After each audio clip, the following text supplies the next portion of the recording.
Hi hello అందరికీ welcome to my channel. అందరూ ఎలా ఉన్నారు ఫ్రెండ్స్? నేనైతే బాగున్నాను. ఇప్పుడైతే వీడియోలోకి వెళ్ళిపోదాం. సహనం ఆమె సౌశీల్యానికి మరింత వన్నె తెచ్చిపెట్టింది. నేను ఆమెని గౌతమ్ని అత్తిలిలో ఉంచి మద్రాసుకు అత్తిలికి తిరుగుతున్నప్పుడు చిన్నవాడైన గౌతమ్ని పెట్టుకొని ఆమె ఒంటరిగా ఉండాల్సి వచ్చినప్పుడు, చాలని జీతం వచ్చినప్పుడు, అవసరాలని మించిన ఖర్చులు పెరిగినప్పుడు అన్ని వేళలా సర్దుకుపోవడం ఆమె నైజం. ఇది నిజం.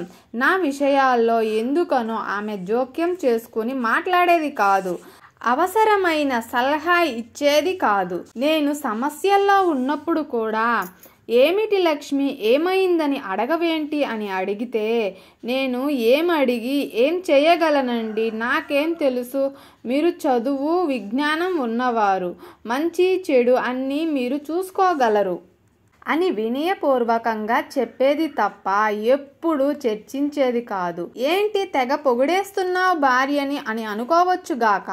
ఏ తల్లి కన్న బిడ్డ అని ముందే అన్నాను. నిజమే, ఆ తల్లి కన్న బిడ్డ ఇంకో తల్లి కన్న బిడ్డ ఇంత సహృదయంతో అర్థం చేసుకోవడమే కదా దాంపత్యం అంటే. ఆ దాంపత్యానికి అర్థం ఆమె.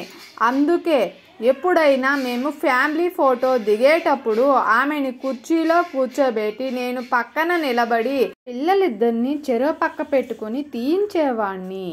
అటువంటి లక్ష్మి బాధపడిన సందర్భం ఒక్కటి నా ప్రమేయం లేకుండా ఎదురయ్యింది. గౌతమ్ పుట్టక ముందు సంగతి ఇది. ఆమె గర్భవతి అయ్యింది. మొదటిసారి సంతోషపడ్డాం. అప్పటికి పెళ్ళై 4 సంవత్సరాలయ్యింది. ఇంకా పిల్లలు పుట్టలేదని మా అమ్మ వదిన్లు సనుగుడు మొదలయ్యింది. అది లక్ష్మికి తెలుసు, అయినా నాకు చెప్పలేదు, అసలు బయటపడలేదు. అటువంటి సంస్కారం ఆమెది. ఆ సమయంలో లక్ష్మి గర్భవతి అని తెలియగానే నేను సంతోషపడ్డాను. కానీ ఆ సంతోషం 3 నెలలు కూడా లేదు. ఆ గర్భం నిలవలేదు. చాలా బాధపడ్డాం. ఎవ్వరికీ చెప్పలేదు. మళ్ళీ ప్రెగ్నెంట్ అయ్యింది. మళ్ళీ మాలో ఆశ చిగురించింది.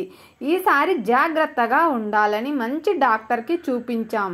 అంతకుముందు జరిగిన నష్టం గురించి కూడా చెప్పాం. వారానికి 1 ఇంజెక్షన్ చొప్పున వాడితే ప్రమాదం లేదన్నారు.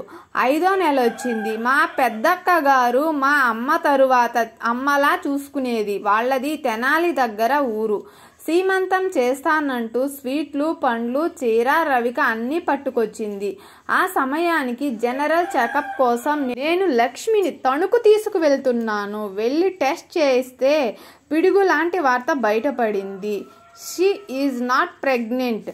అది గర్భం కాదన్నారు. 3వ నెల వరకు పిండం ఎదిగి ఆ తరువాత ఎదుగుదల ఆగిపోయింది.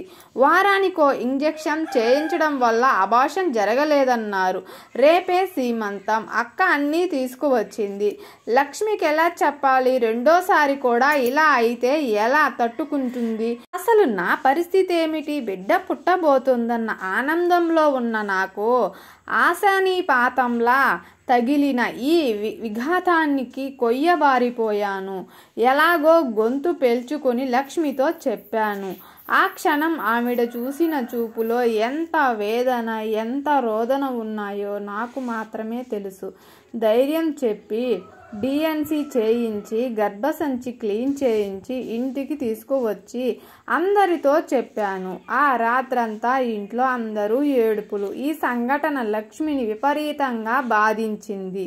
ఇటువంటి సందర్భం మళ్ళీ మా జీవితంలోకి రాకూడదని గౌతమ్ లక్ష్మి కడుపులో పడగానే హైదరాబాద్ రామ్నగర్లో ఉన్న ఆమె సోదరుడి ఇంట్లో ఉంచి మంచి ట్రీట్మెంట్ ఇప్పించాను. ఆ పని మీద హైదరాబాద్ వచ్చినప్పుడే ఆది విష్ణు గారి పరిచయం, దూరదర్శన్లో మిమిక్రీ చేయడం, జంధ్యాల గారి సినిమాలలో అవకాశం రావటం, ఈ కథంతా మీకు తెలుసు. సిద్ధు పుట్టాడు. అది ఒక వింత కథ, ఒక దైవికమైన సంఘటన. అసలు సిద్ధు పుట్టుక లేదు, అయినా కడుపున పడ్డాడు. అప్పుడు నాకున్న ఆర్థిక పరిస్థితుల దృష్ట్యా గౌతమ్ ఒక్కడు చాలనుకున్నాను. ఉన్నంతలో వాణ్ణి చదివించి ప్రయోజకుని చేయగలిగితే నా బాధ్యత సక్రమంగా పూర్తి చేసిన వాడినవుతానని అనుకున్నాను. నేను అనుకున్నాను, దేవుడు అనుకోలేదు. సెకండ్ ఇష్యూ గురించి సెకండ్ థాట్ కూడా లేనప్పుడు తానొకటి తలిస్తే దైవం ఒకటి తలిచాడు అన్నట్లు లక్ష్మి ప్రెగ్నెంట్ అని తెలిసి వద్దనుకున్నాను. అప్పటికి 3వ నెలే కాబట్టి అప్పుడే అబార్షన్ చేయిస్తే ఏ కాంప్లికేషన్స్ ఉండవని డాక్టర్ చెప్పారు. అబార్షన్ చేయించడానికి సిద్ధపడ్డాను. అప్పుడైనా ఆమె మాతృత్వానికి విలువ ఇచ్చి కడుపులో ఉన్న బిడ్డని తీయించడం పాపమని నన్ను ప్రశ్నించలేదు. అది ఆమె అమాయకత్వం కాదు. నా ఆర్థిక పరిస్థితి ఆమెకు తెలుసు. పరిస్థితులను బట్టి సర్దుకుపోయే భార్యకు సర్ది చెప్పాల్సిన అవసరం నాకందుకే రాలేదు. కాలేజీకి సెలవు పెట్టి అబార్షన్ చేయించడానికి తీసుకువెళ్దాం అనుకున్నాను. బోరున వాన మొదలయ్యింది. ఎందుకు వానొచ్చింది తెలియదు. నాకు తెలియదు. పైవాడికి తెలుసు. ఇంటి ముందు నిలబడి వాన వెలిసే వరకు చూద్దాం అనుకున్నాను.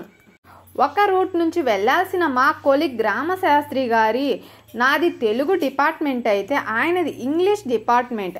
ఆయన మా వీధి గుండా సైకిల్ మీద వెళుతూ ఇంటి ముందున్న నన్ను చూసి ఆగాడు. ఏం మాస్టర్ కాలేజీకేనా? పదండి అన్నాడు. నేను సెలవు పెట్టినానని చెప్పాను. ఎందుకని అడిగారు. నాలో సంఘర్షణ. చెప్పాలా వద్దా అని. ఓకే ఫ్రెండ్స్, తర్వాయి భాగం తర్వాత వీడియోలో వస్తుంది. Thank you for watching.